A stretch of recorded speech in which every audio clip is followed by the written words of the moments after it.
किसानों की समस्या सिर्फ ये कृषि कानून ही नहीं है, किसानों की बड़ी समस्या इस देश का गोदी मीडिया भी है। शुरुआत में लगता था कि ये मीडिया सिर्फ एक खास समुदाय के खिलाफ है, लेकिन अब धीरे धीरे आपको पता चल गया होगा कि ये मीडिया किसके खिलाफ है और किसके साथ है। जब पूरे देश की नजरें लखीमपुर खीरी पर थी और कल जो घटना हो रही थी, उस वक्त ये गोदी मीडिया आपको क्या परोस रहा था, इस वीडियो में आपको दिखाएंगे।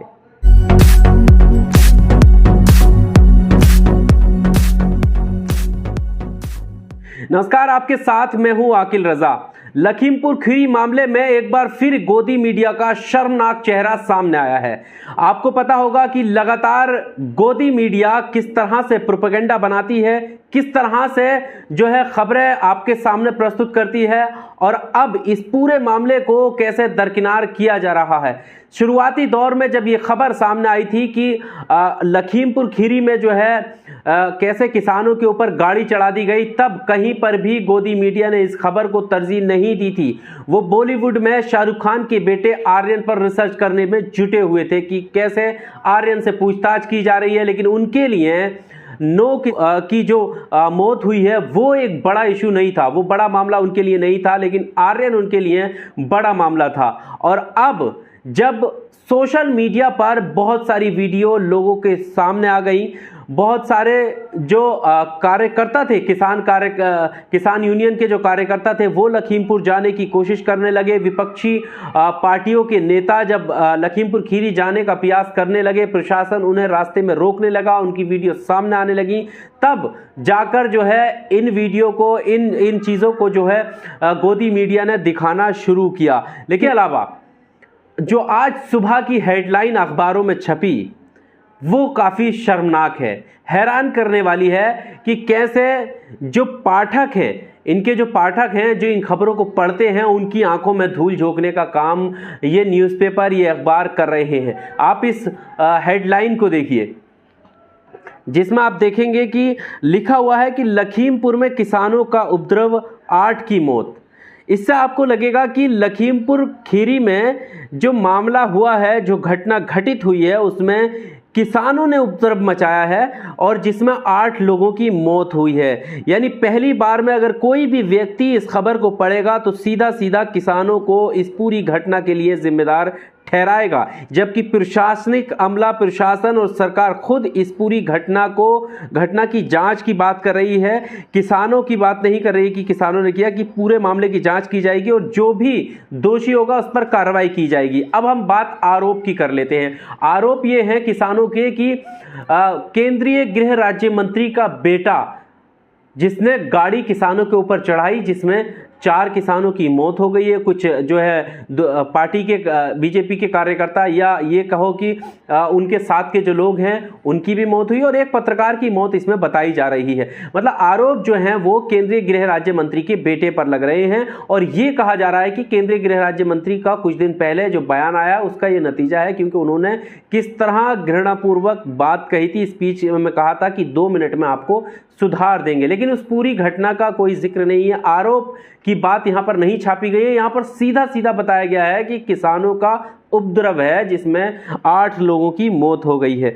ये बहुत ही शर्मनाक चेहरा है गोदी मीडिया का। यानी किसानों की लड़ाई तो होती रहेगी, लेकिन सबसे बड़ी लड़ाई है इस गोदी मीडिया से लड़ना। सबसे पहले गोदी मीडिया अगर सुधर जाए तब जाकर किसान अपना जो है मुद्दा उठा पाएंगे। आपने देखा होगा कि इस मामले में भी वीडियो सामने आई है कि आप जो है तालिबान को दिखाते हो, किस तरह से वो किसान जो है रो रो कर कह रहा है कि हमें कौन दिखाएगा, हम कहाँ जाएं, हमें कौन दिखाएगा। ये गोदी मीडिया तालिबान को दिखाती है, यहाँ पर हमें कौन दिखाएगा जब हमें कुचला जा रहा है।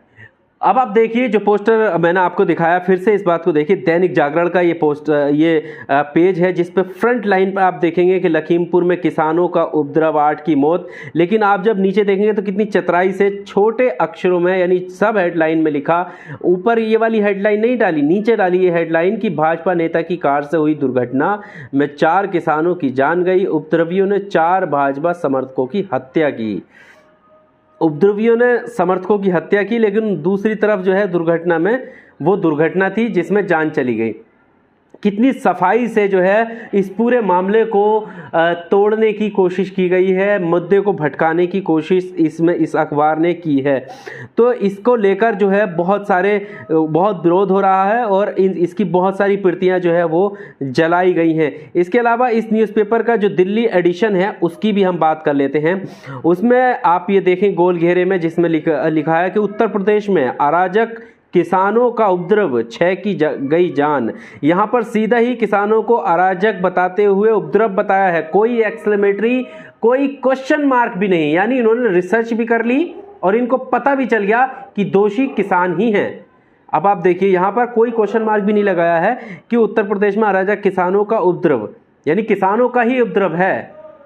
पूरा मामला क्या है वो जांच का विषय नहीं है, किसानों का उपद्रव है जिसमें 6 लोगों की जान गई है। ये दिल्ली एडिशन है जिसको एक पत्रकार ने ही शेयर किया है कि पत्रकारिता की हालत जो है वो क्या हो गई है। इसके अलावा जैसे मैंने शुरुआत में आपको बताया कि जब लखीमपुर में इतनी बड़ी घटना सामने आई थी उस वक्त गोदी मीडिया क्या कर रहा था, उसका एक बड़ा उदाहरण बड़े पत्रकार BND नाम से फेमस पत्रकार अमीश देवगन, अब आप इनको चाटू पत्रकार तो कहते ही हैं, आप इनका देखिए कि कल उस वक्त ये क्या दिखा रहे थे, देश के लोगों को कैसे हिंदू मुस्लिम के एजेंडा में बांटने का प्रयास कर रहे थे।